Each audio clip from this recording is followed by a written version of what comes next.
통과된 선행연구 비슷한 논문 보고 쓰다 보니까 읽어서 막 써요. 써야 돼. 그러다 보니까 문제제기 장황하게 하다가 선행연구 아까처럼 뭐 홍길동 몇 년 논문은 뭐라 돼 있고 김일동 몇 년 논문 뭐라 돼 있고 몇 편 언급해주고 본 연구의 목적하고 끝나요.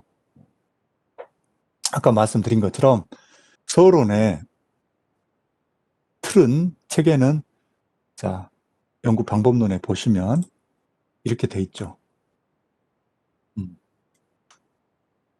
문제 제기 이런 자연현상, 사회현상 중에 사회적 이슈나 뭐가 사회적 이슈가 되고 있고 어떤 게 문제가 되고 있다는 것을 인식을 해줘야 돼요. 문제 인식이라고 해요.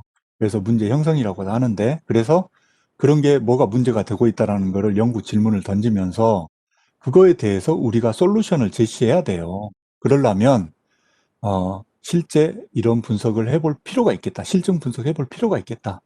그래서 이렇게 문제 제기를 컴팩트하게 던져주시고 장황하게 쓸 필요 없어요. 그래서 이제 뭐가 사회적 이슈가 되고 있다. 그런 게 뭐 통계 자료든 아니면 뭐 신문 기사든 통계청 자료든 아니면 다른 자료든 뭐 OECD 자료든 이런 것들 거시 지표든 뭐 미시 지표든 그런 통계치 데이터가 있으면 컴팩트하게 딱 그거 하나만 제시해 줌으로 해서 예를 들어 노인의 빈곤율이 우리나라 OECD 국가 중에 우리나라가 세계 1위야.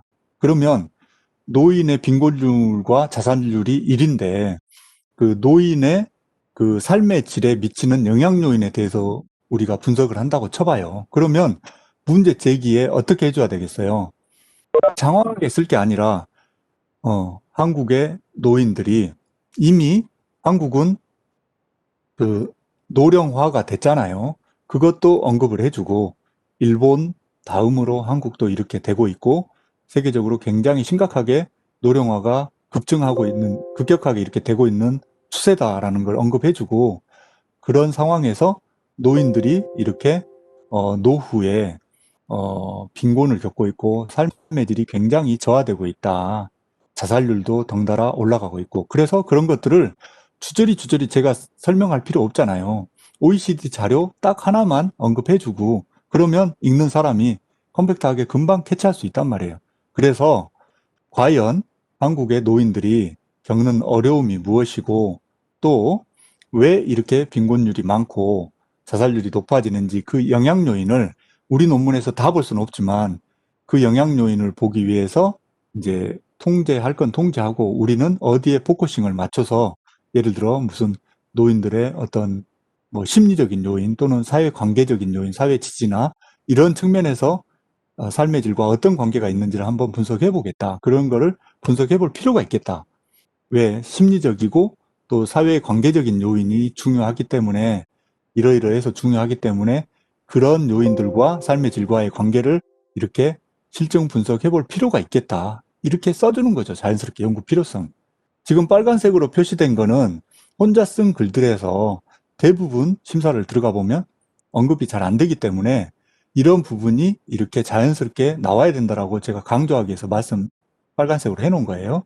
그렇게 하고 그 다음에 이제 서론에서도 간단하게 이렇게 선행연구를 이론적 배경에서 선행연구 검토는 좀 더 디테일하게 하지만 연구 흐름을 이런 식으로 좀 간단하게 흐름을 내가 선행연구를 러프하게 이 앱스트랙만 읽더라도요 쭉쭉쭉 봐서 우리 그 노인들의 삶의 질에 영향 요인에 관련된 연구라고 치면 어떤 연구 흐름이 이렇게 있다. 좀 카테고라이징을 임의적으로 해줘야 돼요. 그래서 이런 종류의 이를테면 노인의 삶의 질에 관련해서 크게 보면 우리처럼 뭐 서베이를 해서 아니면 기존 데이터를 통계적으로 돌려서 독립변수도 뭐 개인적 특성 요인이 있을 수 있고 또 사회적 관계 요인 또는 정책적 요인 뭐 경제적 요인 여러 가지 있을 수 있는데 주로 그렇게 여러 가지 관점별로 관계 분석을 한 연구 흐름 하나 있고 그런 연구들은 대표적인 게 이렇게 있다. 땡땡땡 이렇게